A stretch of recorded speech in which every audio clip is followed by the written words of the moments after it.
Dans le Mac de la Santé, aujourd'hui, on vous parle de cette vague de chaleur. Alors, on ne va pas vous faire un point météo, je vous rassure. On va vous parler de l'impact de la chaleur sur votre santé. Et particulièrement sur la santé respiratoire. On va vous expliquer pourquoi c'est un sujet préoccupant et surtout, on va vous donner plein de conseils dans quelques instants.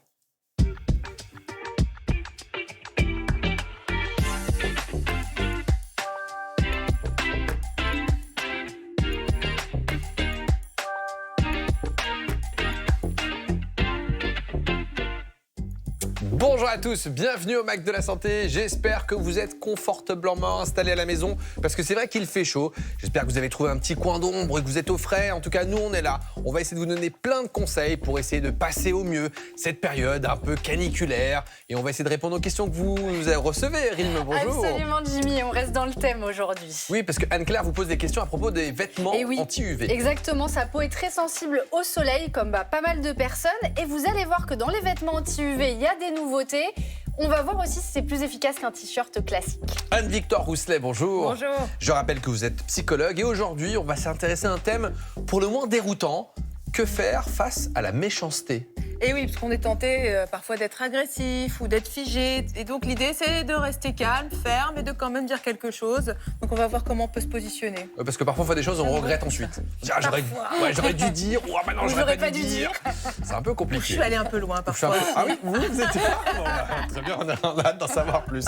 Sophie Janvier, bonjour. Bonjour. On va parler du café, bon pour la santé. Oui, alors vous êtes peut-être justement en train de prendre un petit café là en nous regardant. Et vous avez bien raison parce qu'il y a plein de composés très intéressants pour notre santé. Le Mac de la Santé, c'est également du reportage. Et dans notre série Le Pouls de la France, nous irons à Romans-sur-Isère à la rencontre de Liliane, malvoyante, qui se met au sport. Et un sport, vous allez voir, pour le moins étonnant.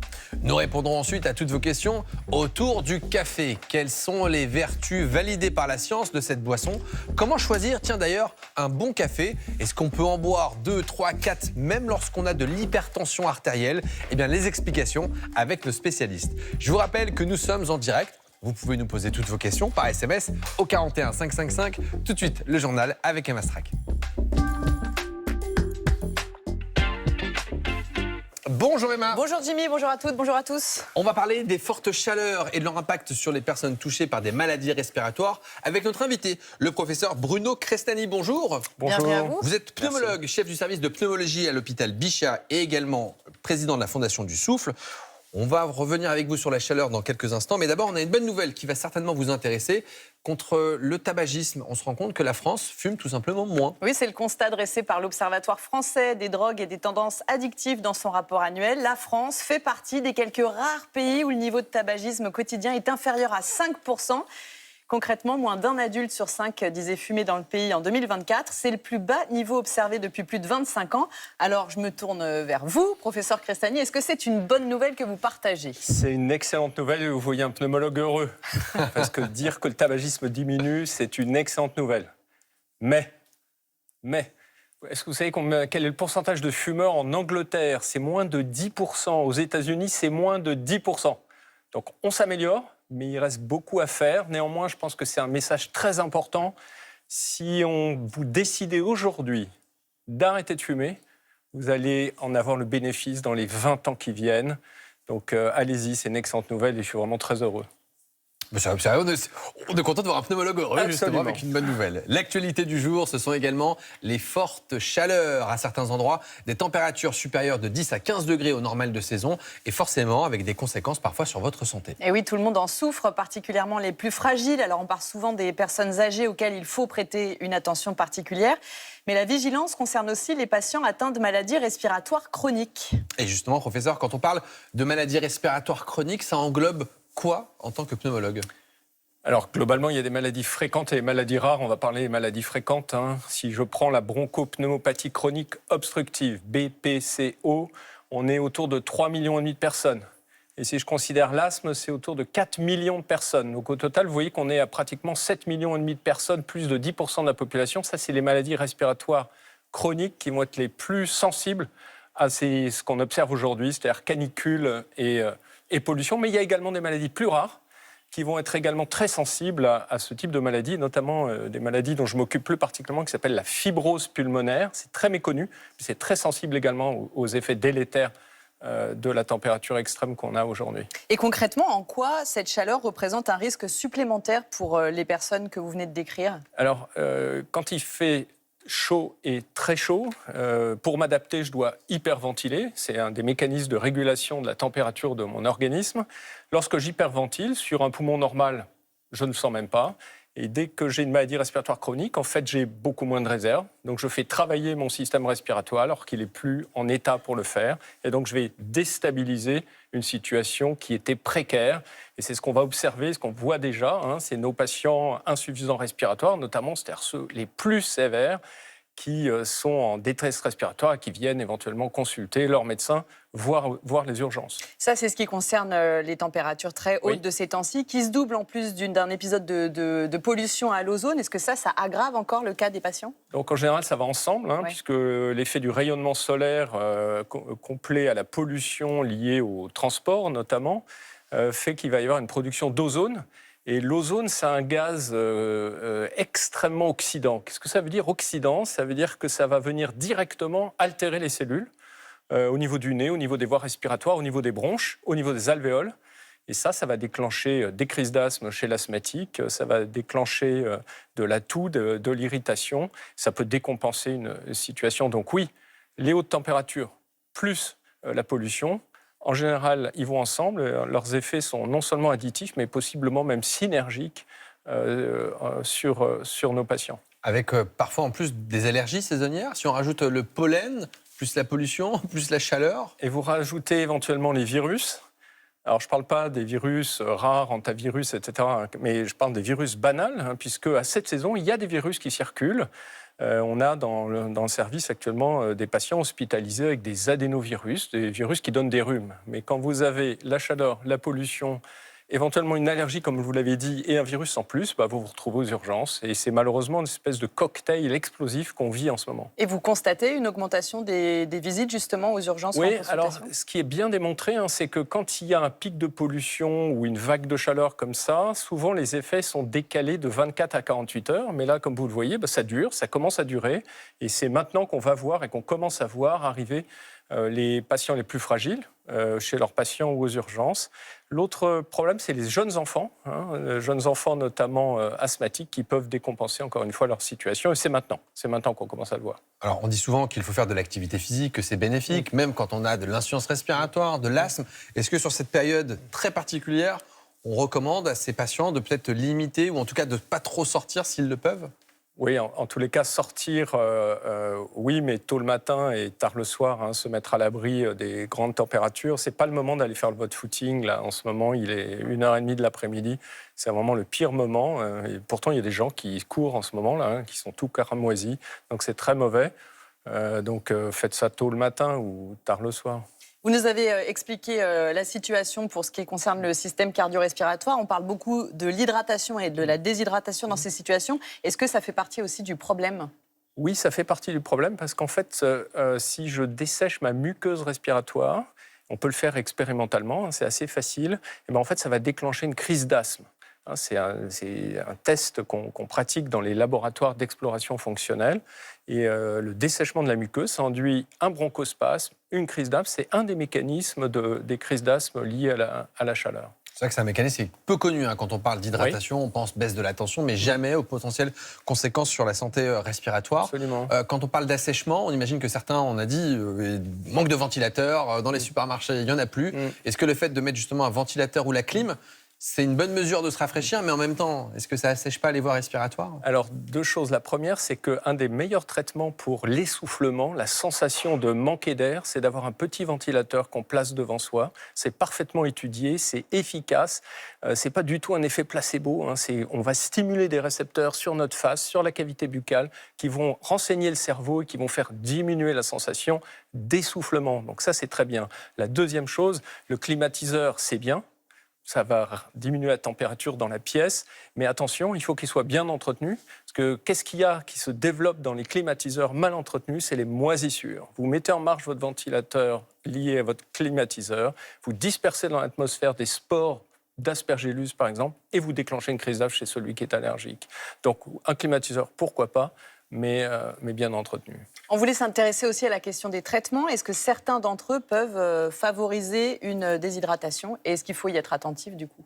Alors, sur le terme traitement, je dirais d'abord, si vous êtes insuffisant respiratoire, n'arrêtez pas vos traitements. N'arrêtez pas vos corticoïdes inhalés, vos bronchodilateurs si vous en recevez. C'est le moment, au contraire, de continuer. Alors, il y a potentiellement des médicaments qui peuvent être un peu délétères lorsqu'il y a des fortes températures comme maintenant, c'est les diurétiques. Un diurétique qu'on utilise pour la tension, pour l'insuffisance cardiaque. Attention, parce que en fait, ça fonctionne en vous faisant perdre votre eau et votre sel. C'est vraiment pas le moment. Alors, c'est pas le moment non plus d'arrêter le médicament, mais par contre, faites attention, vous allez boire de l'eau, faites attention de manger un tout petit peu salé, un tout petit peu plus que d'habitude, pour éviter les effets de déshydratation liés aux diurétiques. Ça, c'est un premier conseil. Est-ce que vous avez dit aussi d'éviter d'aller faire du sport sous ces temps caniculaires? Est-ce que vous avez d'autres conseils à donner aux personnes qui nous regardent? Ce que j'ai dit, c'est également qu'il faut prendre soin des autres. Vous allez bien, vous supportez bien. Pensez à votre voisine insuffisante respiratoire, insuffisante cardiaque, asthmatique, et votre petit enfant qui est juste à côté. C'est le moment de lui donner son traitement. Voilà. À partir de quand il faut s'alerter, se dire tiens, c'est le moment de consulter? Alors, c'est pas normal d'être essoufflé. Ça, j'ai l'habitude de dire ça. Ça n'est pas normal d'être essoufflé, mais en ce moment, d'être plus essoufflé, d'avoir les jambes qui gonflent, par exemple, de tousser de façon persistante, consultez. Consultez votre médecin. Si ça va vraiment pas, appelez le 15. Eh bien, merci professeur d'avoir répondu à toutes nos questions. Merci à vous. Beaucoup. Il y a 2 ans, la France inscrivait la liberté de recourir à l'interruption volontaire de grossesse dans la Constitution. Oui, et pourtant, le discours anti-avortement n'a jamais été aussi présent et banalisé, notamment sur Internet et les réseaux sociaux. Illustration et explication avec ce reportage de Lucille Degout, Benoît Lordelot et Stéphane Joviado. Discret, noyé au milieu de nombreuses pages d'informations sur l'avortement, des sites Internet anti-IVG. En posant la question « Est-ce que je dois avorter ?» sur un moteur de recherche, le premier résultat qui s'affiche est même l'un de ces sites anti-avortement.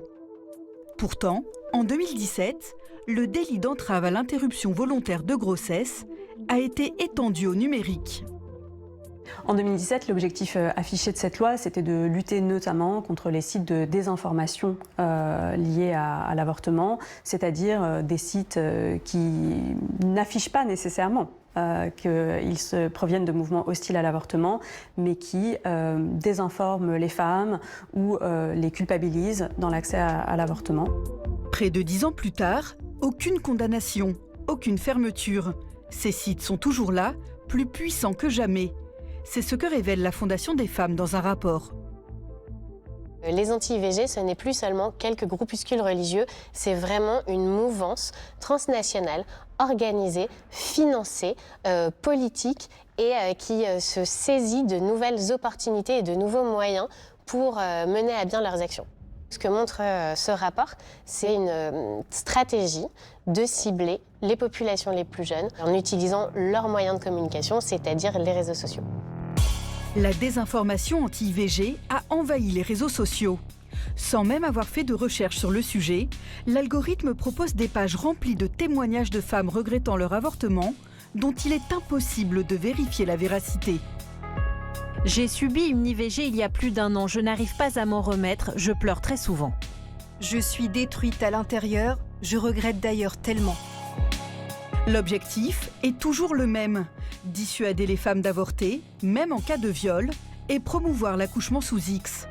Et tous les arguments sont bons. Sur ce site, par exemple, un lien est établi entre avortement et cancer du sein.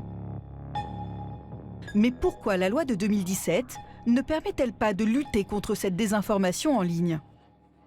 On est dans un régime juridique qui protège la liberté d'expression et donc aussi la liberté d'expression des personnes qui sont anti-choix ou contre l'avortement. Et ça, sans doute qu'il n'y a pas grand-chose à faire et sans doute qu'il n'est pas vraiment souhaitable d'ailleurs d'un point de vue démocratique qu'il y ait quelque chose à faire.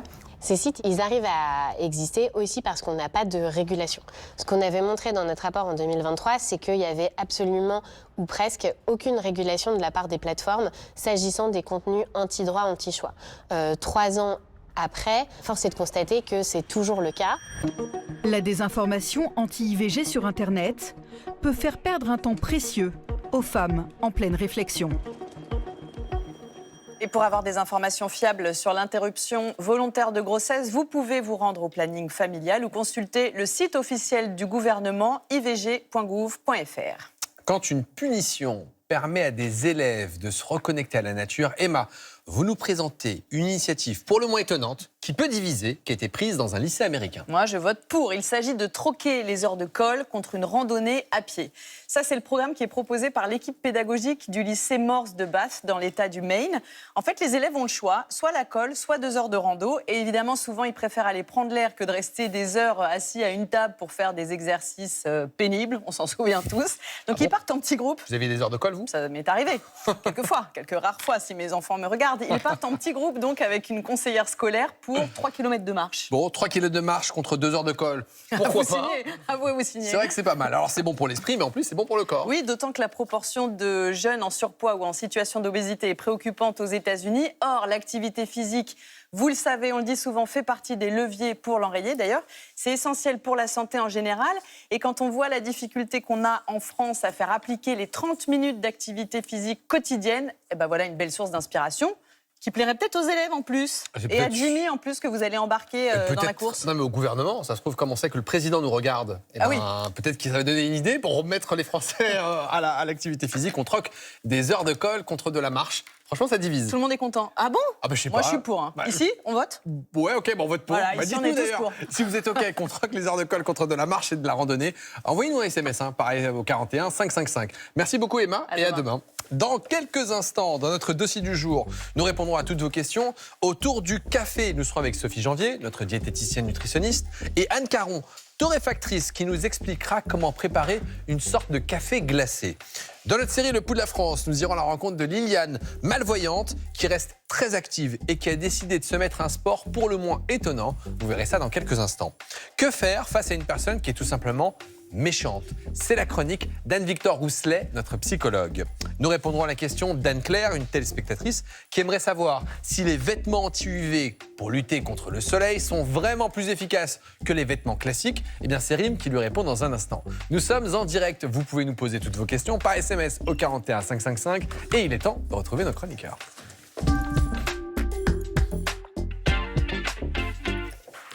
Rim, vous allez bien? Ça va et vous? Ouais, très bien. J'attendais les autres prénoms, mais... Oui, mais non, je vais vous dire bien, bonjour. Anne-Victor, bonjour. Sophie Janvier, bonjour. Anne-Victor, on commence avec vous. Vous êtes psychologue à l'hôpital. Et aujourd'hui, on va essayer de voir comment faire face à une personne qui est tout simplement méchante. Et oui, parce que la plupart des gens ont tendance ou à se figer ou à être agressives. Or, les deux attitudes sont contre-productives. Contre-productif. Le fait d'être soit figé ou agressif, c'est perdant-perdant. Oui, parce qu'en fait, les deux entraînent des émotions négatives. C'est-à-dire que si vous êtes figé, vous allez avoir après des ruminations, une mésestime de soi, un manque de confiance, j'aurais dû dire ci, j'aurais dû dire ça, et parfois même de la tristesse. Et si vous êtes agressif, vous allez avoir après de la colère, vous allez maintenir votre colère, une activation physiologique importante, inconfortable, on va ruminer un peu aussi, on va s'énerver comme ça, et puis de la culpabilité, parce que parfois nos mots dépassent nos pensées. Et donc finalement, ces deux attitudes ont des conséquences négatives. Et donc finalement, se venger, quand on subit une injustice, on veut se venger, c'est pas non plus une bonne idée de faire preuve à son tour de méchanceté. Non, Jimmy, en fait, il y a une décharge qui est sympa, qui est agréable sur le moment, une forme de soulagement, mais derrière, il y a aussi des émotions négatives, et donc plutôt celles qu'on va retrouver dans l'agressivité. Et puis si la personne réagit en retour, c'est une guerre sans fin. C'est l'escalade, Et on arrive à... ça finit pas bien. Ouais, ça finit en Garde des voisins avec Julien Courbet sur M6. Voilà.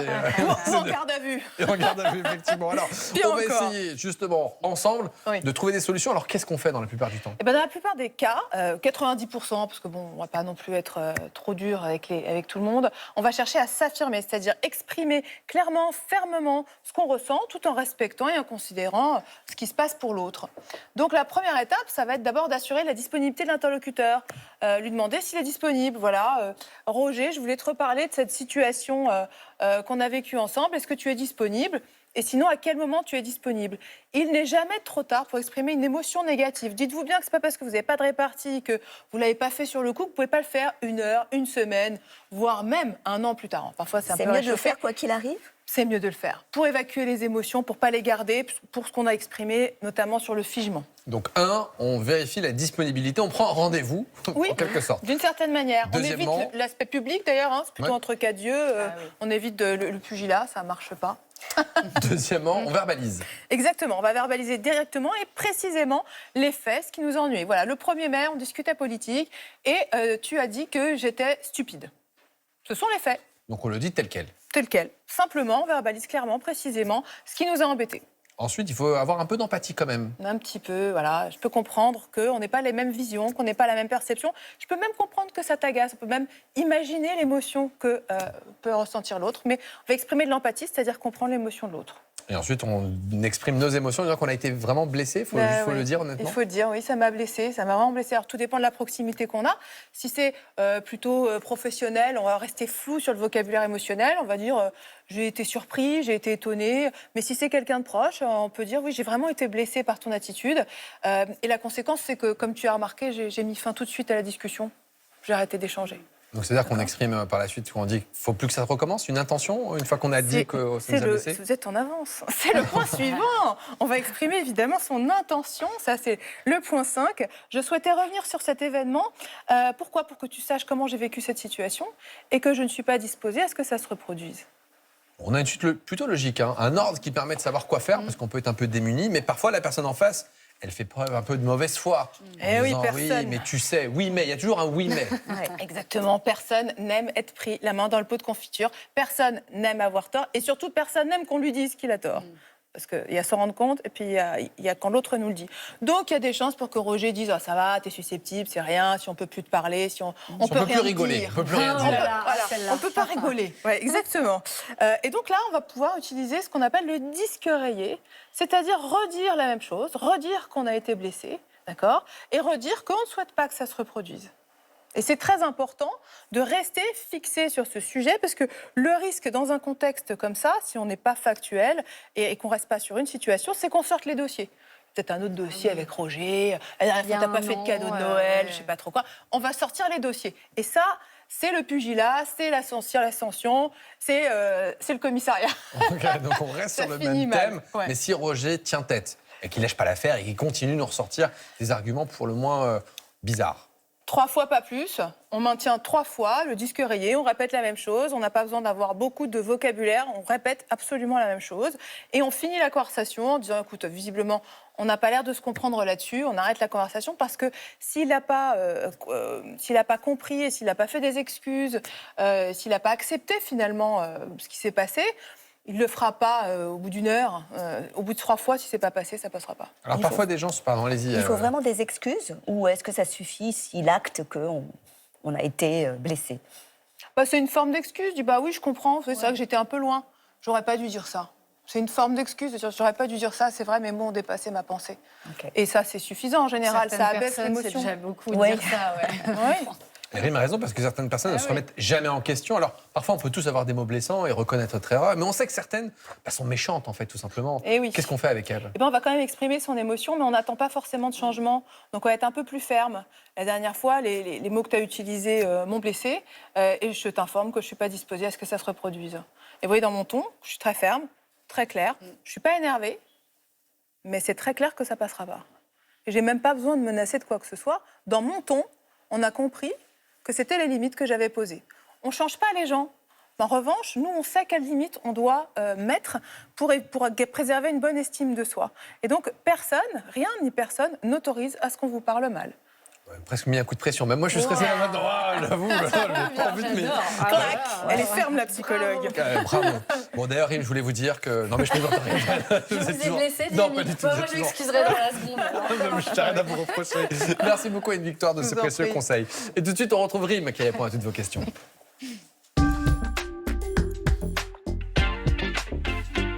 Et d'ailleurs, on a des téléspectateurs qui nous ont écrit à propos, vous savez, du fait de troquer des heures de colle contre une randonnée. On nous dit complètement d'accord pour la randonnée contre des heures de punition.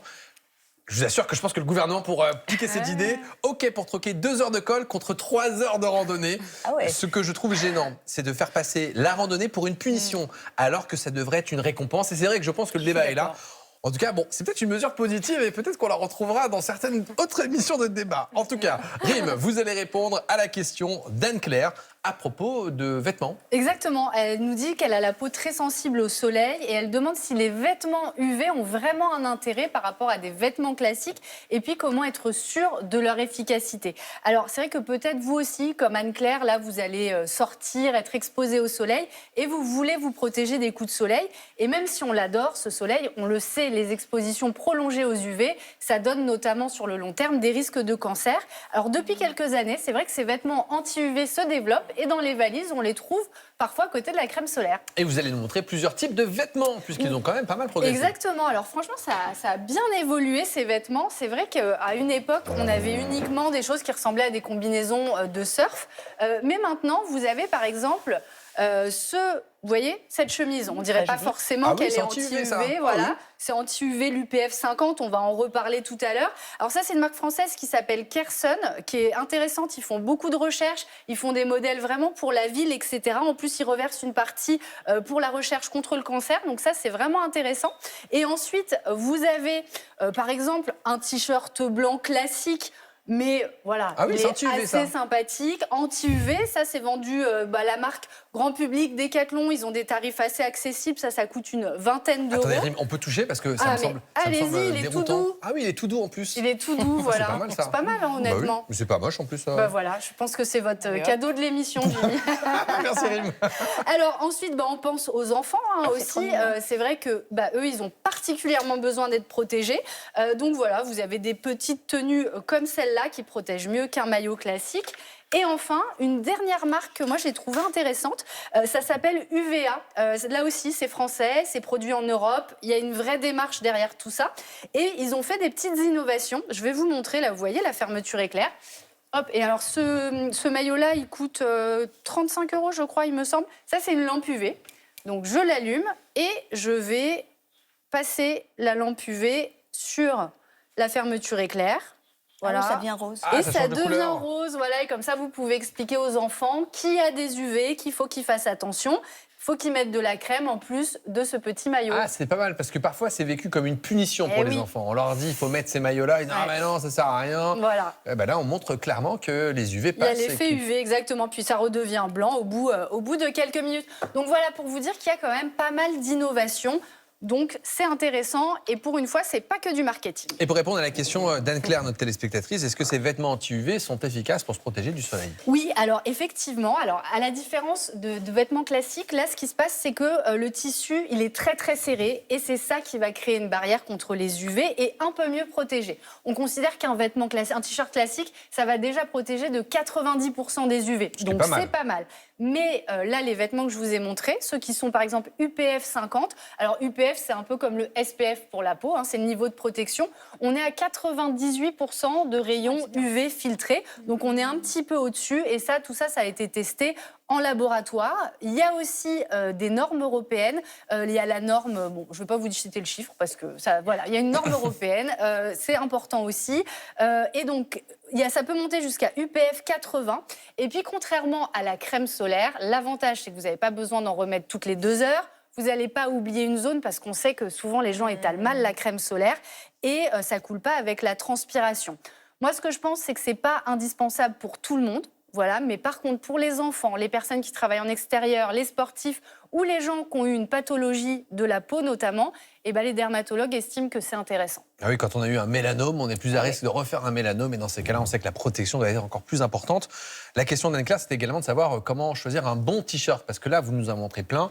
Mais on ne sait pas forcément lequel est vraiment validé et efficace. Oui, alors c'est vrai que ce qu'il va falloir faire, c'est une petite investigation au début, mais bien regarder l'étiquette ou sur le site, il y a des très bonnes descriptions. Et ce qu'il faut regarder, c'est d'avoir minimum un UPF 30 ou dans l'idéal un UPF 50+. Et ce que je vous disais, c'est que maintenant, il y a même de l'UPF 80. Plus le t-shirt est serré et épais, plus ça va vous protéger. Et alors, ce qu'ils ont découvert lors des tests en laboratoire, c'est que les couleurs foncées protègent mieux que les couleurs claires. Ça apporte un peu plus de chaleur, mais en revanche, ça protège mieux contre les UV. C'est contre-productif, enfin contre-intuitif. Souvent, on dit d'éviter les couleurs foncées et de privilégier les claires. Là, c'est plutôt l'inverse. Voilà, en tout cas, pour les rayons UV, les foncés foncé protège un petit peu mieux. On aura peut-être un tout petit peu plus chaud, mais voilà, si on veut vraiment faire attention aux UV, c'est pas mal. Est-ce que ça perd ses propriétés avec le lavage? Alors, ceux-là, en général, ce qu'ils montrent dans les descriptions, c'est qu'un certain nombre de lavages. Et c'est plus élevé que les t-shirts classiques en général. Donc, il le précise. Ouais, et précise, là, attention, ne pas... Alors, je ne comprends pas tous les sigles, hein, mais il ne faut pas le repasser, celui-là, apparemment. Il ne faut pas le mettre au sèche-linge. Et c'est 30 degrés maximum. Exactement. Parce qu'effectivement, si on met beaucoup plus et qu'on met au sèche-linge, ça peut dégrader la qualité. C'est toujours compliqué, ces pictogrammes. Hein, oui, il faudrait faire plus. Hein, je suis assez d'accord. Bon, bref, en tout cas, je vous ai donné les informations principales. Merci beaucoup, Rim. Mais d'ailleurs, on n'oublie pas qu'il y a des mesures de protection complémentaires. Oui, il n'y voilà, a pas que le t-shirt. C'est ça, pour toutes les zones exposées, on pense bien au chapeau, aux lunettes de soleil, à la protection solaire. Et comme ça, on peut profiter du soleil tranquille. Eh bien, merci Rim de toutes ces précisions. On a un appel à témoins. Vous avez plus de 60 ans et vous avez du diabète de type 2. Je vous propose de participer à l'émission Prenez soin de vous sur France 5. Vous pourrez bénéficier de l'aide de professionnels de santé. Donc, si ça vous intéresse, appelez-nous au numéro qui s'affiche juste ici. Je prends mon temps. Comme ça, vous pouvez prendre le papier, le stylo et nous appeler. C'est le 01 76 52 59 79. Eh bien, là, je pense qu'il est temps de prendre, oui, le pouls de la France et direction la Drôme et Romans-sur-Isère.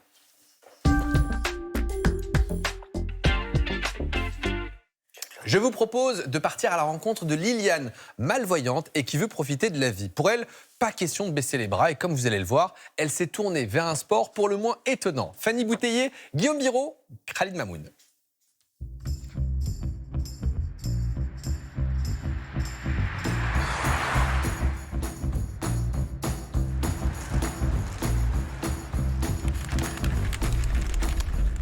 Vivre en perdant la vue, vivre en perdant aussi l'ouïe.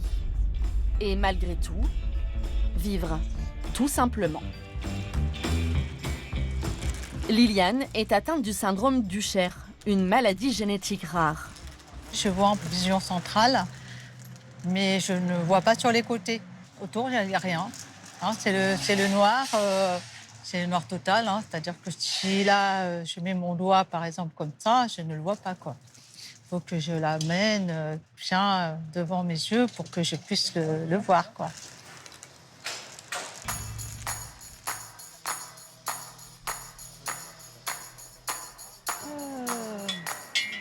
On arrive dans une zone de travaux, donc là, il faut être vigilant. Et souvent, c'est source à stress. La ville, pleine de dangers pour les malvoyants, Liliane l'a pourtant choisie. Bon, mais quelle aventure! Avant d'emménager dans cet appartement, elle vivait au pied du Vercors, dans une grande maison à la campagne. Il y a tout le quotidien qu'il fallait gérer, aller faire les petites courses, aller à la pharmacie. C'était compliqué, il fallait toujours avoir quelqu'un avec soi. Petit à petit, on n'a plus envie de faire tout ça parce que ça demande une logistique trop importante. Et après, on fait passer, voilà, on s'éloigne, on s'enferme. Je sentais bien que c'était pas moi, c'était pas ma nature et il fallait changer un petit peu des choses pour pouvoir continuer à avancer et avoir une vie à peu près normale. Je vais donner la composition des équipes, là. Il y a Christian qui va rouler avec le complice et Bruno. Pour garder sa joie de vivre, Liliane s'est tournée vers un sport surprenant, le tandem. Bon, vous êtes prêts? Oui.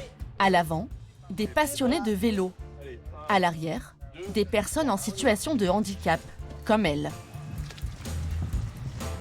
Est-ce que tu vois la petite chapelle à gauche au fond, là-bas? Au fond? Je la vois là sur la gauche, oui, au fond, oui, bien sûr, oui, je la vois. Elle est mimi, celle-ci.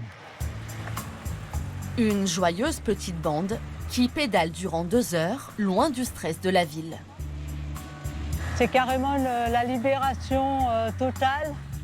Vous ne pouvez pas vous imaginer ce que ça représente pour moi, quoi. On oublie le quotidien, les petits tracas de la vie. Ça a été un vrai bonheur de pouvoir remonter sur selle. Tu ne vois pas le Vercors, hein? Non, je vois les arbres. Après, derrière, c'est flou, quoi. Enfin, c'est vague, quoi. Je ne suis pas capable de dire que c'est une montagne, quoi. Pierre et Liliane se sont rencontrés il y a 3 ans grâce au tandem. Natifs de la Drôme, ils ne se lassent pas des paysages de leur enfance. On a la ligne de crête du Vercors, il y a un peu de brume en bas, et quand tu es au relais de télévision, tu as une vue extraordinaire sur toute la plaine, Romans, Saint-Marcelin et tout ça. Et arrivé en haut, c'est pouh, Magnifique. c'est extraordinaire. J'essaye d'être césure, mais c'est partager en même temps les mêmes choses. C'est le partage, c'est le sel de la vie, le partage. Grâce au vélo, Liliane accepte mieux sa maladie. À l'heure qu'il est, je vis le moment présent. Et je pense que quand on a une maladie comme ça, c'est pas la peine de se projeter à l'avenir. Je pense pas.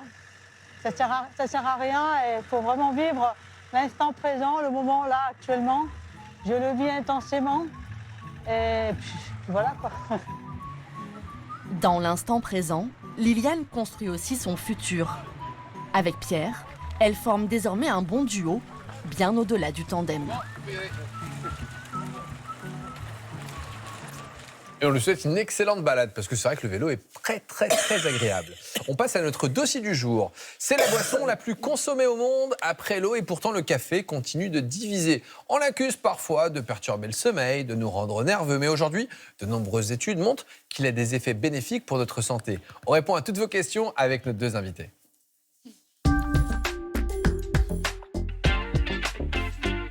Et nous sommes toujours avec Sophie Janvier, notre diététicienne nutritionniste. Et nous sommes ravis d'accueillir Anne Caron. Bonjour. Bonjour. Vous êtes torréfactrice et vous êtes également l'autrice du livre Cafégraphie, publié aux éditions Hachette. Et je précise, que vous avez été sacrée meilleure ouvrier de France, torréfactrice en 2023, et que vous avez été la première femme à remporter ce titre en 2017. Comment on devient meilleur ouvrier de France torréfacteur ? C'est beaucoup de travail. En fait, le parcours pour obtenir ce titre de meilleur ouvrier de France, ça récompense une carrière. Et une fois qu'on s'est fixé ça comme objectif, c'est beaucoup de travail et de répétition et de préparation. Le concours a lieu tous les 3 ans. Donc on a 3 ans pour se préparer. Waouh! Tous les 3 ans, ça veut dire que vous l'avez fait, vous avez fait 2017, vous ne l'avez pas eu en 2020, mais vous l'avez eu en 2023. Bravo! Hyper impressionnant. Vous pouvez nous poser toutes vos questions par SMS au 41 555. Tiens, petit tour de table. On a dit que c'était l'une des boissons les plus consommées au monde. Est-ce que vous aimez le café, Rim? Oui, 2 par jour, tous les jours. 2 par jour et tous les jours. Anne-Victoire? Moi aussi. Je crois que vous en buvez un peu plus, Anne-Victoire. Peut-être aujourd'hui. Vous buvez combien de café, Anne-Victoire? Non, vraiment, j'en bois que 2. Ah, c'est et vrai? je fais attention à ça parce que j'essaye d'arrêter vers 14h parce qu'en tout cas, c'est ce que j'ai appris, ce que j'ai compris. Mais peut-être qu'aujourd'hui, je vais me laisser tenter. Sophie Janvier. Alors moi, je vante les vertus du café, mais je n'en bois pas parce que j'aime le thé. Ah, mais ça arrive même aux gens bien, vous savez. Un peu, parce que finalement, dans le thé, on a également de la théine.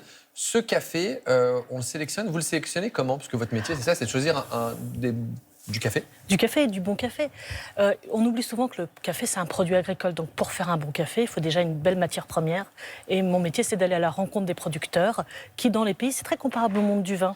Donc je vais aussi rencontrer les paysans qui font du café. Je sélectionne les meilleurs crus de café que j'amène en France. Et ça, vous voyez, ça, c'est du café vert. C'est juste vert. C'est du café Alors, cru, on va en essayer de fait. le montrer parce que c'est vrai que c'est assez déroutant. On voit toujours le café, toujours marron noir. Là, il est vert.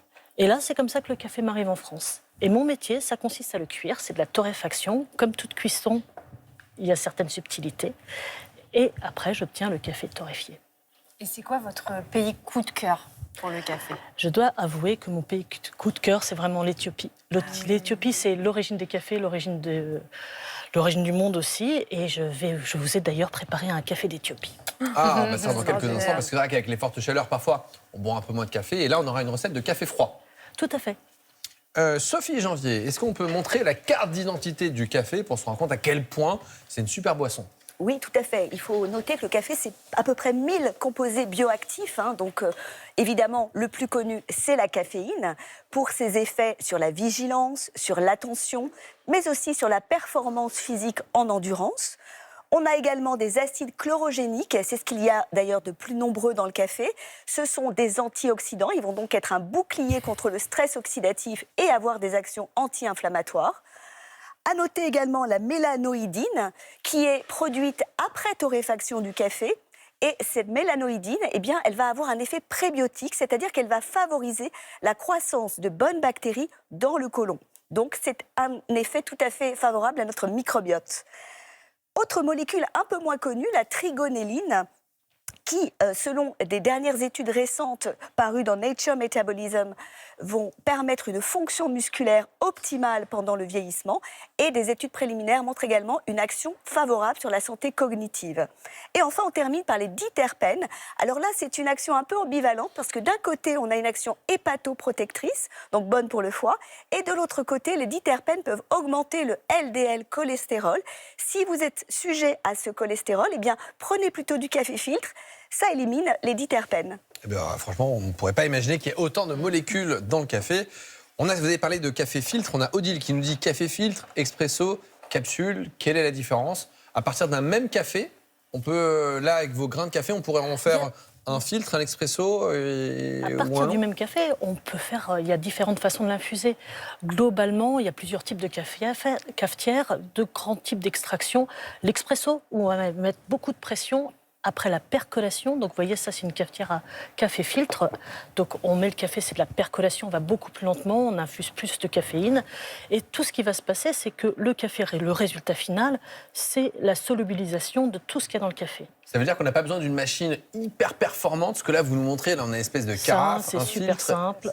On peut Ça, faire un c'est bon très café simple. avec un appareil de base. On peut faire un très bon café avec un appareil de base. Il faut juste un bon café torréfié, un bon café vert à l'origine, et après respecter l'équation de l'eau à la bonne température, à la bonne quantité et la bonne mouture.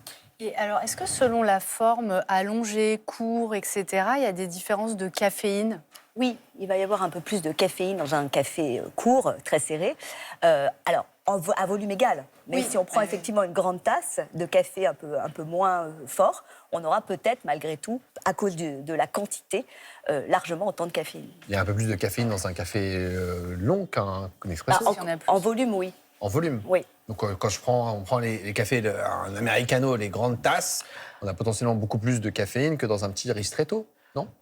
Alors, c'est pas forcément non plus, parce que la caféine, c'est un corps qui est soluble dans l'eau, donc plus le café est en contact longtemps avec l'eau, plus on aura de caféine. Donc, ça se compense. On a Eliane qui nous dit que le café est diurétique. Elle nous demande si ça pose des problèmes au quotidien. Alors c'est vrai que le café fait légèrement uriner. Même chose pour le thé. Moi je vous conseille de surveiller vos urines, encore plus lorsqu'il fait chaud. Vous pouvez prendre votre café. Certes, il vous fait uriner un petit peu. Mais si vos urines sont claires, ça veut dire que vos reins fonctionnent correctement a priori. Mais si l'urine est très foncée, c'est-à-dire que le rein met beaucoup d'énergie et cherche à éliminer un maximum de déchets. Dans ces cas-là, il faudra boire un petit peu plus et peut-être associer un verre d'eau, un verre de café. On a cette question d'Annick qui nous demande s'il faut éviter le café juste après un repas. Non, pas particulièrement. Après, si vous avez, par exemple, un rendez-vous rapide après le café, vous savez que ça peut être un peu laxatif. Bah oui. Donc, voilà, c'est la question de Bérangère. Est-ce que ça peut aider à la digestion ou au contraire à la perturber? Non, ça accélère plutôt la digestion, le café. Oui, voilà, c'est plutôt favorable. Et à jeun? Ça répond à la question justement de Marlène qui nous demande si le café à jeun est mauvais. Alors, le café à jeun va être un petit peu moins digeste pour un certain nombre de personnes, un peu plus excitant.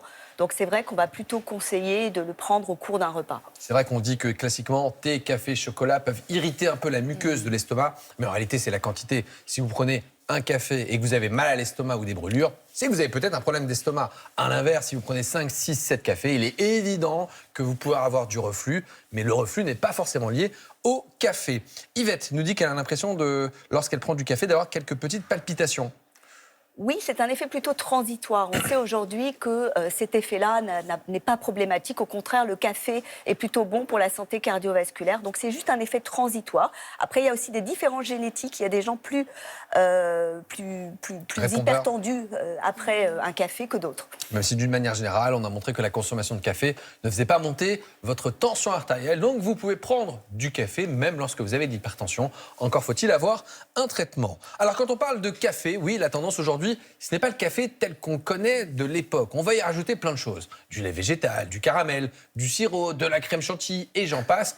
Pour au final se retrouver avec une boisson extrêmement sucrée. Reportage Safar Baroud, Julie Ledru et Kevin Vincent. Par un après-midi pluvieux, quoi de meilleur pour se réchauffer qu'une bonne tasse de café? Salut. Moi, je vais prendre un flat white avoine, s'il te plaît. Ça marche.